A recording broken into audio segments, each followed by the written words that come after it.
joint statement by the Canadian and Dutch embassies say journalist killings strike at the very core of media freedom.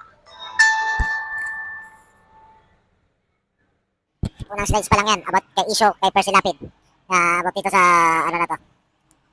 Sa sinabi ng media. Rappler lang po ito guys. Second clip, i-play natin.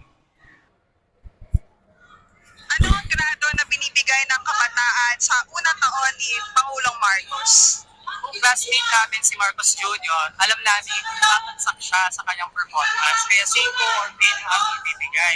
Dahil inuna pa niya ang mandatory ROTC, ang Maharlika Adjustment Cap, kesa yung napakaraming pangangailangan ng mamamayan. Halimbawa yung pagtaas ng sahod, yung pagbaba ng presyo, ng mga pagbilang bilihin at iba pa. Bakit mahalaga na nagpunta kayo muna dito bago yung SONA sa Batasan? Dito natin mas maririnig ang tunay na kalagayan ng mamamayan. Dahil ang